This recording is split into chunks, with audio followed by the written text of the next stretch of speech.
ഇന്നലെ അമ്മക്കിളിയുടെ ബർത്ത്ഡേ ആയിരുന്നു കേട്ടോ. ഇന്നലെ ഏപ്രിൽ 3 അതാണ് അമ്മയുടെ ബർത്ത്ഡേ. അപ്പോൾ വീഡിയോ ഇടാൻ കുറച്ച് ലേറ്റായി.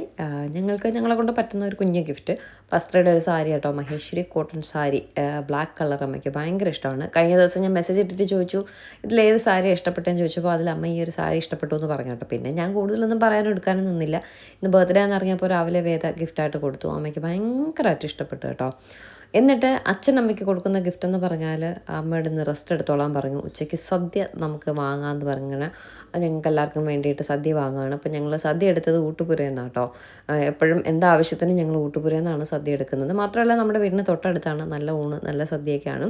അതുകൊണ്ട് എപ്പോഴും ഇവിടം തന്നെയാണ് വാങ്ങുന്നത്. അങ്ങനെ സദ്യ എല്ലാം എടുത്തു. ഒരു പായസം, അടപ്പായസം ഉൾപ്പെടെ വാഴയില ഉൾപ്പെടെ അവർ തന്നു. 5 ഊണേ എടുത്തിട്ടുണ്ടായിരുന്നുള്ളൂ. ഞങ്ങൾക്ക് 7 പേർക്ക്, 6 പേരുണ്ടായിരുന്നു. 7 പേർക്ക് കഴിക്കാനുള്ള ഊണ് അത്യാവശ്യം ക്വാണ്ടിറ്റിയിലുണ്ടായിരുന്നു.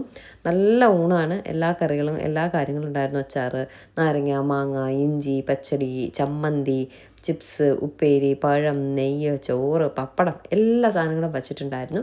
അങ്ങനെ ഞങ്ങളെല്ലാവരും കൂടി ഇരുന്ന് ബർത്ത്ഡേ ഗേളുമായിട്ട് ആസ്വദിച്ചൊരു സദ്യ കഴിക്കാം കേട്ടോ. ബിരിയാണി പോലൊരു വികാരം തന്നെയാണ് സദ്യ. പിന്നെ നമ്മൾ ഹിന്ദുക്കൾക്ക് എന്തൊരു സ്പെഷ്യൽ ഡേ വന്നാലും സദ്യ തന്നെയാണല്ലോ മുഖ്യം. സദ്യ കഴിക്കുമ്പോൾ ഒരു എന്തെന്നില്ലാത്ത മനസ്സിനൊരു സുഖവും ഒരു ആസ്വാദനവും ഒക്കെയാണ് സദ്യ കഴിക്കുമ്പോൾ. അങ്ങനെ എല്ലാവരും കൂടി ഇരുന്ന് കുഞ്ഞ് സദ്യയെല്ലാം കഴിച്ച് അമ്മയുടെ ഇന്നത്തെ ബർത്ത്ഡേ കഴിയിപ്പിക്കുക കേട്ടോ. വേറെ കേക്ക് കട്ടിങ്ങും കാര്യങ്ങളൊന്നുമില്ല. വേസ്റ്റാണ് കേക്ക് എന്നൊക്കെ പറയുന്നത്. പണ്ടൊക്കെ ഭയങ്കര ട്രെൻഡല്ലായിരുന്നു അങ്ങനെ കേക്ക് കട്ട് ചെയ്യുക എന്നുള്ളത്. പക്ഷേ ഇവിടെ വാങ്ങിച്ചാൽ അത് വേസ്റ്റ് എടുത്ത് കളയേണ്ടി വരും. എന്തിന് വെറുതെ കാശ് കൊടുത്ത് വാങ്ങി കളയുന്നു? അതിൻ്റെ ആഡംബരം ആവശ്യമില്ലാന്ന് തോന്നിയിട്ട് കേക്കും കാര്യങ്ങളൊന്നും വാങ്ങില്ല. സദ്യ എല്ലാവർക്കും ഇഷ്ടമാണതുകൊണ്ട് വാങ്ങി കഴിച്ചു. അപ്പോൾ ഹാപ്പി ബർത്ത്ഡേ മോമി.